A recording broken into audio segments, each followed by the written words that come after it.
Hi everyone, I'm just going to begin by asking you a question this morning. Have you ever done something for the very first time? What about learning to swim? Do you remember that time you actually swam for the very first time without using a float? Maybe some of you play an instrument or sing.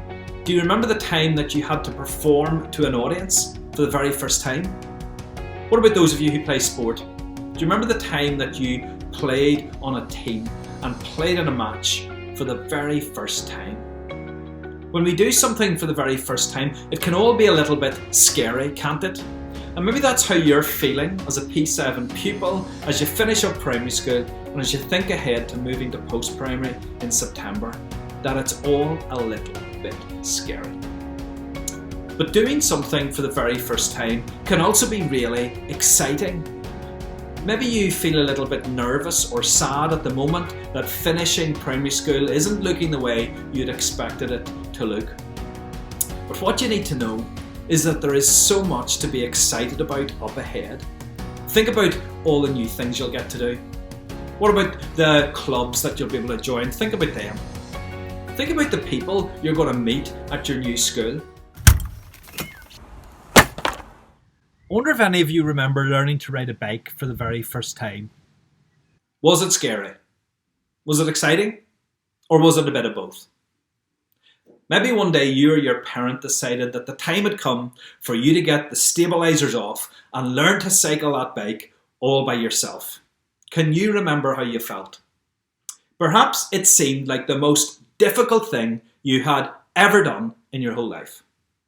When those stabilisers came off, did you just wobble about all over the place and get nowhere? Maybe you just perched in the seat and used your feet to push you along and keep balance. Perhaps you still couldn't set off confidently by yourself.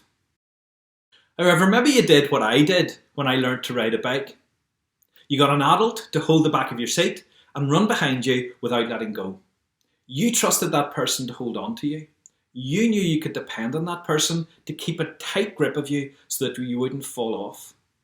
And in those moments, you realised just how much you needed that person to hold on to you.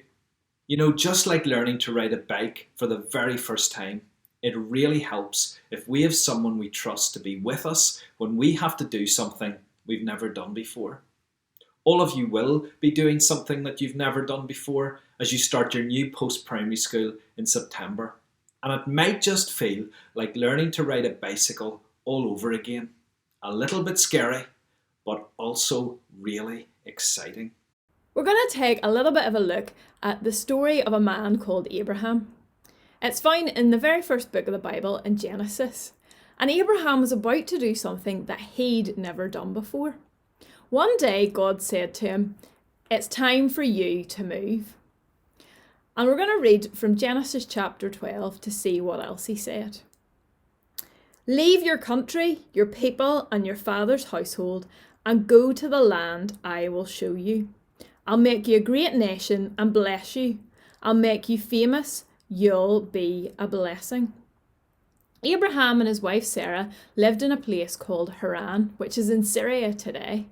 And God was asking them to leave behind their home, their friends, and their family, and to go somewhere that they didn't know at all. And what's more, God wasn't telling them where they were to go. Now, often if we're going to a new place, we might ask lots of questions, or we might try and find some things out. Maybe you might ask, how are you going to get there? Is it going to be by boat or by plane? Or maybe you'll think, what money does the country use? Or you might even think about what you need to pack. Will you need shorts and sun cream and a raincoat? But God didn't tell Abraham any of these details. But he did say to Abraham that he would be with him wherever he went. He would show him the way to go, and he would show him and give him the land that was to be his. He also said to Abraham that even though he was going to be really old, God would give him a family, and it was going to be a great big family. I wonder if you were Abraham, how would you feel about this? he was faced with a really big choice. Perhaps you might be a little bit scared, or maybe you'd be a little bit excited, or perhaps you'd be a mix of both of those.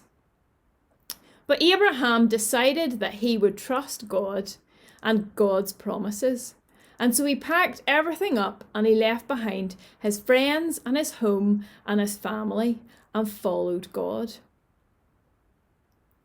No matter what the challenges were, no matter what the changes were going to be, he trusted God. And the Bible tells us that he travelled for many years, but one day God said to him, "This is it." When he'd arrived in a place called Canaan, this was the land and this was his new home. And many years later, when Abraham was 100 years old, he and his wife Sarah had the son that God promised.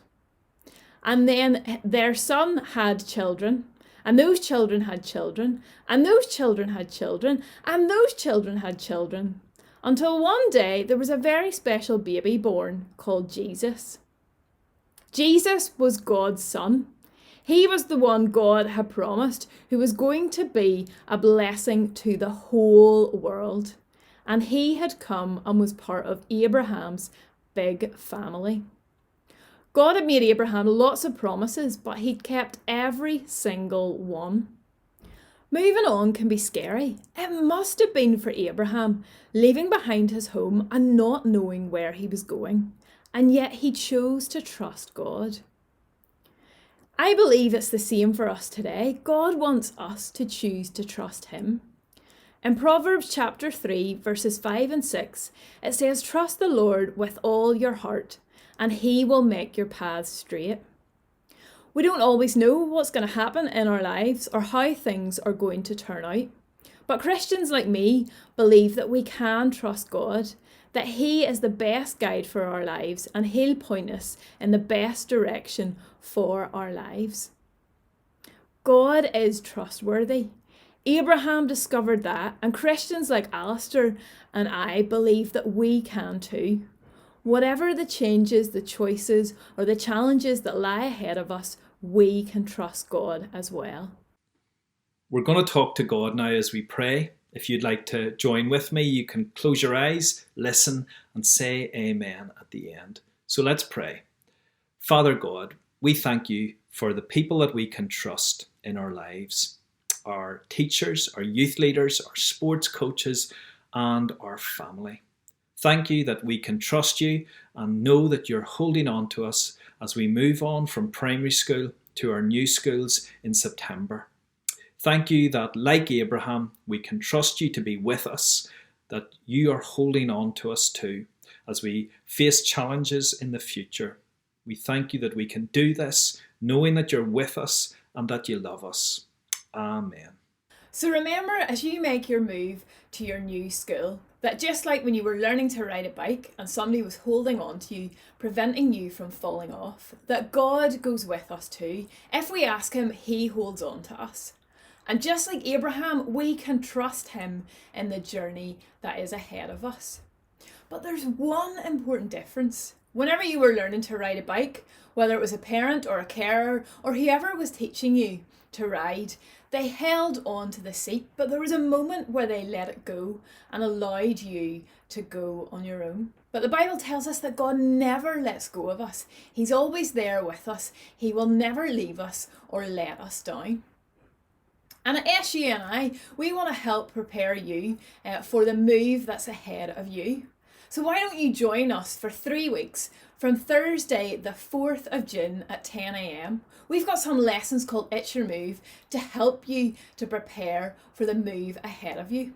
We'll be looking at some of the changes, the choices and the challenges that you'll be faced with over the next few months. And we'll also be helping you to think about how God can help you in the move that's ahead.